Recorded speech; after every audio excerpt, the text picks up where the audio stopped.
देखिए अवतल दर्पण द्वारा प्रतिबिंब का बनना। आज हम लोग का टॉपिक है अवतल दर्पण द्वारा प्रतिबिंब का बनना। उसके बाद ये वाला हो जाएगा तो उत्तल दर्पण द्वारा प्रतिबिंब का बनना। ठीक है, तो चलिए ध्यान से देखिए। पहले हम रिवीजन चलते हैं। हम क्या बताए थे, दर्पण द्वारा प्रतिबिंब बनने के 3 नियम होते हैं। वो तीनों नियम क्या क्या थे उसको हम लोग देखते हैं। पहला हम बोले थे जैसे कोई दर्पण है, ये क्या है, ध्रुव है, ये क्या है, मुख्य अक्ष है। इतना सभी लोग जानते हैं ना। अब देखो ध्यान से, पहला नियम क्या था कि मुख्य अक्ष के समांतर जो किरण चलता है, मुख्य अक्ष के समांतर जो किरण चलता है, जब यह दर्पण से जब परावर्तित होता है तो कहाँ से होकर जाता है, फोकस। मान लो यही फोकस है। ठीक है, ये पहला नियम है। पहला नियम क्या है, मुख्य अक्ष के समांतर चलने वाला किरण दर्पण से परावर्तित होने के बाद फोकस से ऊपर जाता है। दूसरा नियम क्या है, ये अवतल दर्पण द्वारा, इसलिए मैं अवतल दर्पण के बारे में सिर्फ बात कर रहा हूँ। दूसरा नियम क्या है, वह किरण जो फोकस से होकर जाता है, वह किरण जो फोकस से होकर जाता है और दर्पण से टकराता है, तो टकराने के बाद क्या होगा, यह मुख्य अक्ष के समांतर हो जाएगा। इसी का उल्टा है, मान जो किरण जो है फोकस से होकर जाएगा और दर्पण से जो है परावर्तित होकर वो कहाँ जाएगा, मुख्य अक्ष के समांतर हो जाएगा। तीसरा नियम क्या था, ये अवतल दर्पण है, ये मुख्य अक्ष है, ये ध्रुव है, यहाँ फोकस है, यहाँ वक्ता केंद्र है। वह किरण जो वक्ता केंद्र से होकर जाता है, वक्रता केंद्र से होकर जाता है, दर्पण से परावर्तित होने के बाद पुनः उसी मार्ग में वापस लौट जाता है। ठीक है, ये 3 नियम प्रतिबिंब बनाने में सहयोग करेंगे। ठीक है, अब देखिए ध्यान से, हमें जो प्रतिबिंब बनाना है हमें कुछ करना है नहीं, हम इन्हीं 3 में से केवल 2 नियम का उपयोग करके हम किरण आरेख खींच देंगे, प्रतिबिंब बना देंगे, उसकी स्थिति बता देंगे, सारा चीज़ कर देंगे। ठीक है, तो अवतल दर्पण द्वारा प्रतिबिंब का बनना।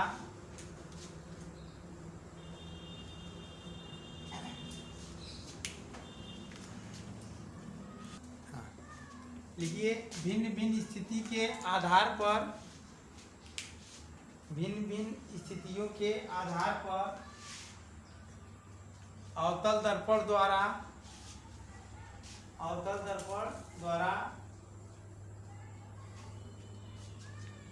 अवतल दर्पण द्वारा 6 स्थिति में प्रतिबिंब बनते हैं। 6 स्थिति में प्रतिबिंब बनते हैं। पहला, ध्यान से देखिएगा, पहला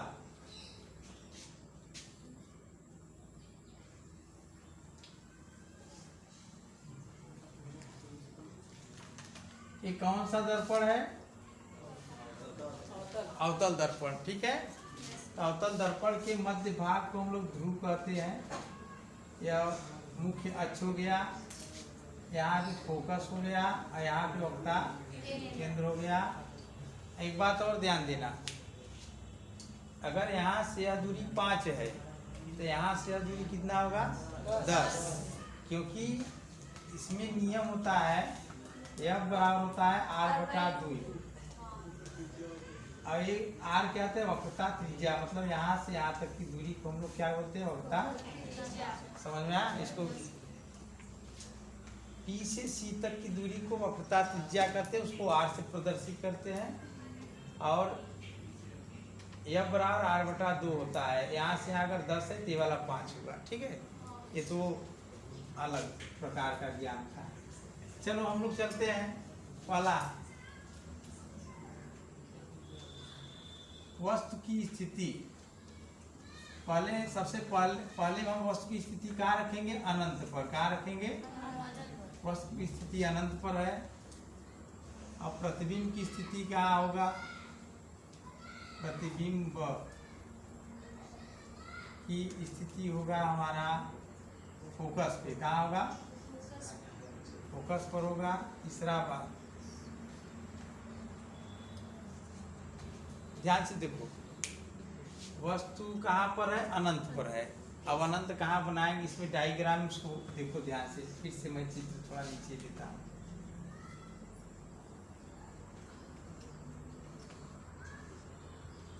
ई हो गया, ए एफ हो गया, ये क्या हो गया? सी।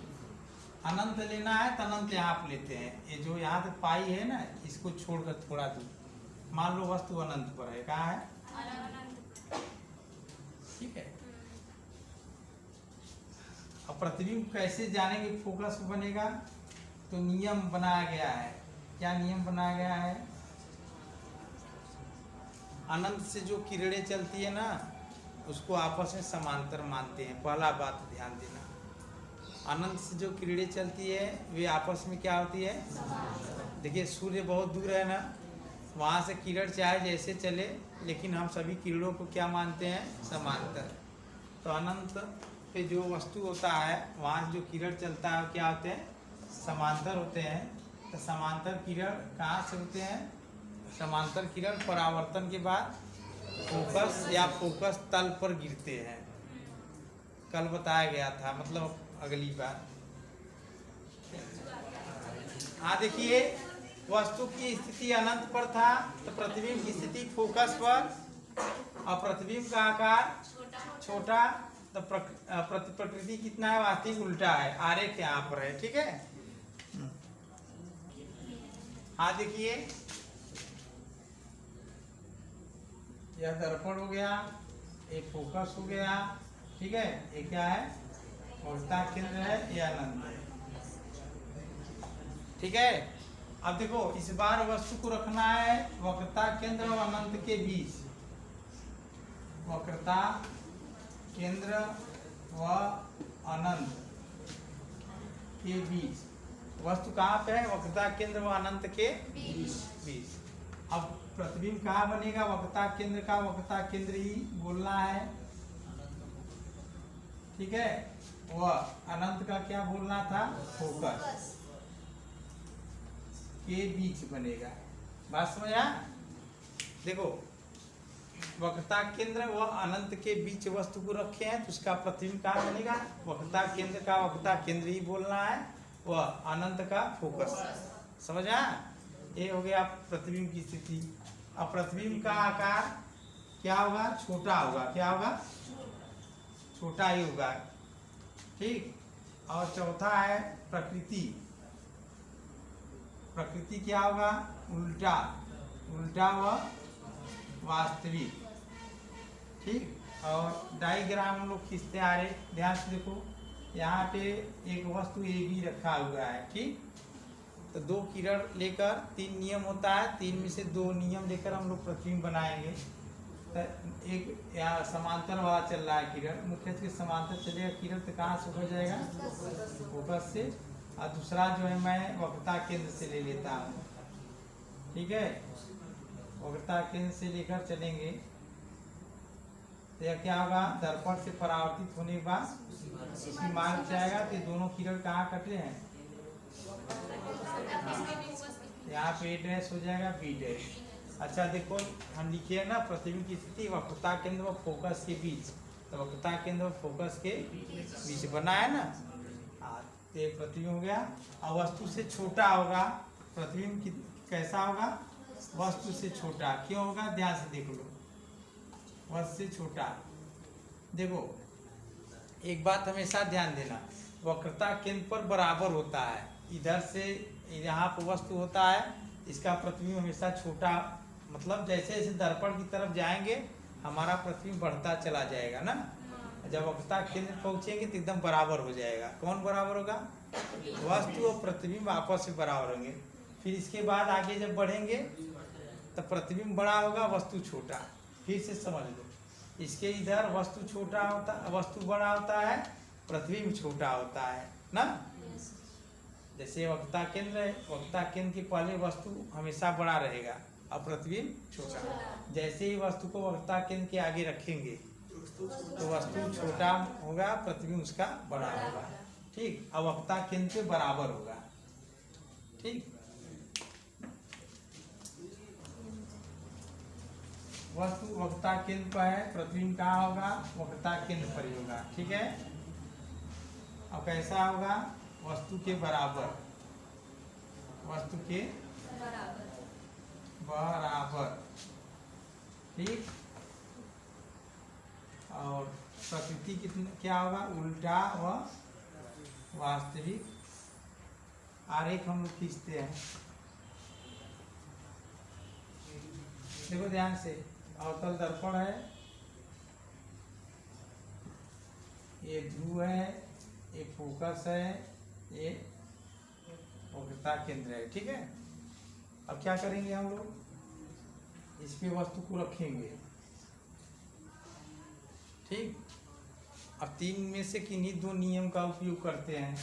हम ये वाला पहला नियम ले लेते हैं, मुख्य अक्ष के समांतर वाला किरण जो चलेगा, मुख्य अक्ष के समांतर जो चलेगा, कहाँ से जाएगा, ये ऐसे।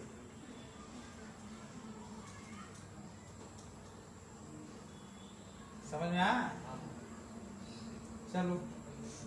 और दूसरा ले लेते हैं, फोकस से जो चलेगा तो मुख्य अक्ष के समांतर हो जाएगा। समझ में आया, फिर से देखो, हम पहला दूसरा नियम लिए हैं। जब मुख्य अक्ष के समांतर चलेगा किरण, तब परावर्तन के बाद फोकस से होकर जाएगा, और दूसरा फोकस से चलने वाली किरणें परावर्तन के बाद मुख्य अक्ष के समांतर। ये दोनों किरण कहाँ भी कट के यहाँ पर ना, तो प्रतिबिंब हमारा ए डैश बी डैश बनेगा। कैसा बनेगा, उल्टा बनेगा, वास्तविक बनेगा, वस्तु के बराबर। अब आरेख क्या हो गया। चौथा स्थिति है, वस्तु जो है कहाँ है, वक्रता केंद्र व फोकस के बीच ना। वस्तु कहाँ है, वक्रता केंद्र व फोकस के बीच है। तो प्रतिबिंब कहाँ बनेगा, वक्रता केंद्र का वक्रता केंद्र,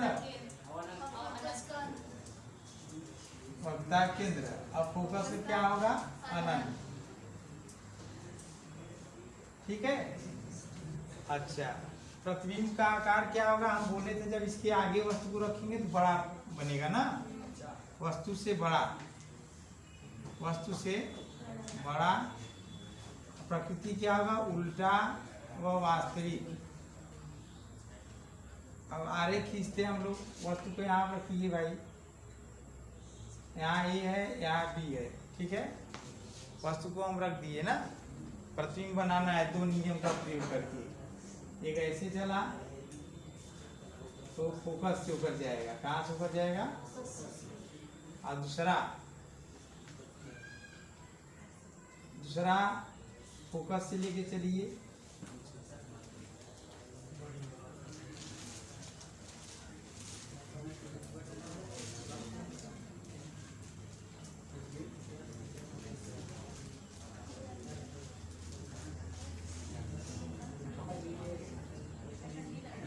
है बात नहीं।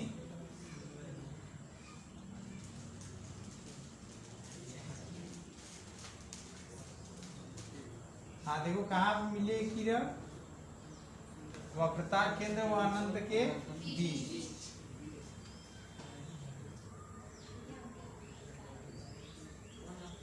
देखो बड़ा है प्रतिबिंब की नहीं, वस्तु छोटा था, प्रतिबिंब बड़ा हो गया ना।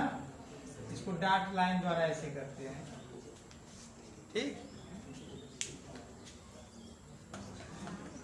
हाँ देखिए, वस्तु फोकस पर है, प्रतिबिंब कहाँ है, अनंत पर है। ये दोनों किरण अनंत पर मिलेंगे। ठीक, प्रतिबिंब का आकार क्या होगा, वस्तु से बड़ा, प्रकृति उल्टा व वास्तविक। और आरेख दिया गया है।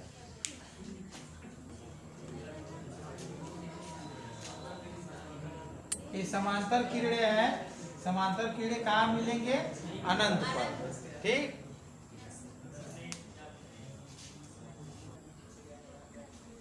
वस्तु को फोकस व ध्रुव के बीच रखेंगे हम लोग।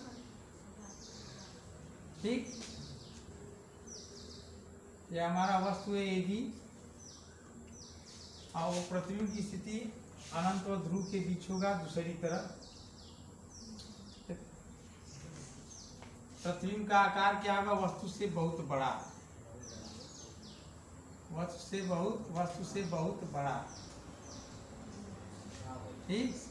अब प्रतिबिंब होगा आभासी व सीधा। आरेख में यहाँ बना रहा हूं। एक किरण मुख्य के समांतर चला, परावर्तित होने के बाद मुख्य के समांतर जो किरण चलता है परावर्तित होने के बाद फोकस से जाता है। ठीक है। और दूसरा किरण जो है वक्रता केंद्र वाला मैं लेता हूँ। वक्रता केंद्र से किरण एक जाएगा और दर्पण से परावर्तित होने के बाद पुनः उसी मार्ग में वापस आएगा। ठीक। अब देखो ये दोनों किरण इधर नहीं मिलेंगे, इधर जैसे हम जाएंगे वे दूर होते चले जाएंगे। तो हम क्या करेंगे? इनको आगे मिलाइए, इनको आगे मिलाएंगे। कहाँ मिलेंगे? ध्यान दो, मिल गए। इसको बना दिए ए डैश बी डैश। ये सीधा प्रतिबिंब है, वस्तु से बहुत बड़ा है। ठीक है। आभासी, सीधा के साथ आभासी लगता है।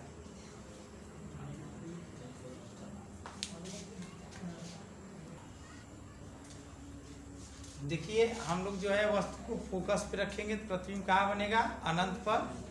और वक्रता केंद्र पे रखेंगे तो वक्रता केंद्र पे बनेगा, और अनंत पे रखेंगे तो फोकस पे बनेगा। ठीक है। तो हम लोग 6 स्थिति में प्रतिबिंब का बनना सीखे हैं और सबका जो है डायग्राम यहाँ बनाए हुए हैं, और प्रकृति और वस्तु का आकार, प्रतिबिंब का आकार, ये सब जो है सब ज्ञात किए हैं। अब हम लोग जो है उत्तल दर्पण द्वारा प्रतिबिंब का बनना ये पढ़ेंगे। देखिए उत्तल दर्पण द्वारा प्रतिबिंब का बनना। ठीक। तो प्रतिबिंब बनने के लिए 3 नियम बताए गए हैं। पहला बताया गया है मुख्य अक्ष के समांतर चलने वाली किरणें परावर्तन के बाद या तो फोकस से होकर जाती है या तो फोकस को जाती हुई प्रतीत होती है। दूसरा नियम है मुख्य जो वह किरण जो फोकस से होकर जाती है, वह किरण जो फोकस से होकर जाती है परावर्तन के पश्चात मुख्य अक्ष के समांतर हो जाती है। तीसरा नियम यह है कि वक्रता केंद्र से होकर जाने वाली किरणें परावर्तन के पश्चात उसी मार्ग पर वापस लौट जाती है। तो देखिए ये अवतल दर्पण, तीनों में हम अवतल दर्पण का चित्र बनाए हैं। यह मुख्य अक्ष है, मुख्य अक्ष के समांतर किरण जाता है, परावर्तन के पश्चात फोकस से होता है। ठीक। और उत्तल दर्पण में क्या होता है? उत्तल दर्पण में मुख्य अक्ष के समांतर चलने वाली किरणें परावर्तन के पश्चात फोकस की ओर जाती प्रतीत होती है। जो परावर्तित होकर किरण ऐसे हो गई, यहाँ से हम डॉट लाइन द्वारा मिलाएंगे तो जहाँ पर मिलेंगी मुख्य अक्ष को वहाँ फोकस होता है। क्या होता है? फोकस। यह पहला में यह दोनों चित्र। दूसरा में क्या होता है? दूसरा में मान लीजिए अवतल दर्पण है, यहाँ फोकस है। वह किरण जो फोकस से होकर जाती है, फोकस की ओर जाती हुई प्रतीत होती है। वह किरण जो फोकस की ओर जाती हुई प्रतीत होती है। इसका मतलब कि अगर दर्पण ही नहीं होता, ये किरण यहाँ तक आता ना, परावर्तन के पश्चात मुख्य अक्ष के समांतर हो जाती है। ये दूसरा नियम हो गया। तीसरा में क्या है? तीसरा अवतल का है, तो मैं उत्तल का भी बना दे रहा हूँ यहाँ पर। वह किरण जो वक्रता केंद्र की ओर जाती प्रतीत होती है, वक्रता केंद्र की ओर। अगर मान लो दर्पण नहीं होता, यह किरण वक्रता केंद्र की ओर जाता ना, बात समझ आया ना, तो परावर्तन के पश्चात पुनः उसी मार्ग पे लौट जाता है। बात समझ आया ना। तो एक बात और ध्यान दो, उत्तल दर्पण क्या होता है? उसमें परावर्तक सतह जो है उभरा होता है और दबे हुए सतह पर पालिश होता है। उत्तल दर्पण का दो तरीके से परिभाषा हम दे सकते हैं। पहला, परावर्तक सतह उभरा हो या दबे हुए तल पर पालिश की जाती है। ठीक है। अवतल दर्पण में क्या होता है, परावर्तक सतह जो होता है दबा होता है और जिसपे पालिश करते हैं वो उभरा हुआ सतह होता है। ठीक। तो उत्तल दर्पण, अवतल दर्पण, अवतल दर्पण द्वारा प्रतिबिंब बनने के नियम हो गया था, उत्तल दर्पण द्वारा प्रतिबिंब का बनना। ठीक। चलिए इसमें लिखिए, उत्तल दर्पण द्वारा प्रतिबिंब बनने के नियम में लिखिए, भिन्न भिन्न स्थिति के आधार पर, भिन्न भिन्न स्थिति के आधार पर, भिन्न भिन्न स्थिति के आधार पर उत्तल दर्पण द्वारा, उत्तल दर्पण द्वारा दो स्थितियों में प्रतिबिंब बनता है।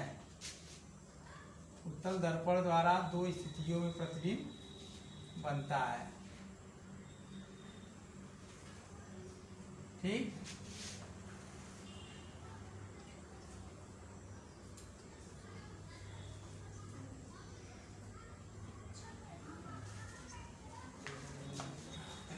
पहला,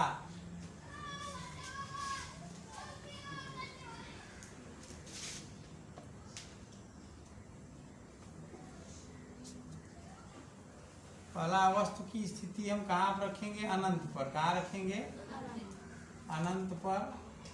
तो प्रतिबिंब हमारा कहाँ बनेगा, हाँ, प्रतिबिंब की स्थिति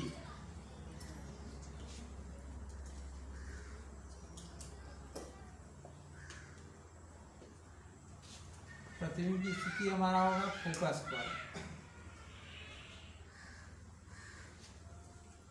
और वस्तु का आकार कैसा होगा, बिंदु आकार का। कैसा होगा, हाँ। चौथा, प्रकृति। अब बिंदु आकार का है तो उसकी प्रकृति नहीं होती है, लेकिन यहाँ लिख दो सीधा व आभासी। और आरेख, ध्यान से समझो, आरेख यहाँ पर है। देखो ये उत्तल दर्पण है। कौन सा दर्पण है, हाँ, क्योंकि परावर्तक सतह उभरा हुआ है और दबे हुए सतह पर हम लोग पालिश किए हैं। उत्तल दर्पण का फोकस दूरी यह हो गया, अवज्ञता केंद्र यह हो गया। तो जो अनंत पर वस्तु होता है, वस्तु की स्थिति कहाँ है, अनंत। तो अनंत से जो है समांतर किरणें चलती हैं। अनंत से जो भी किरण चलता है क्या चलता है, समांतर किरण चलता है। और समांतर किरण जब परावर्तित होती है दर्पण से, या तो फोकस पे मिलती है या तो फोकस तल पे मिलती है। मुख्य अक्ष के समांतर है तो फोकस में मिलेंगी, और मुख्य अक्ष के समांतर नहीं है, वे आपस में समांतर है तो फोकस तल पे मिलती है। ठीक है। तो वहाँ पे जो प्रतिबिंब बनता है वो बहुत छोटा बनता है, सीधा और आभासी। ठीक है, इसको नोट कर लीजिए।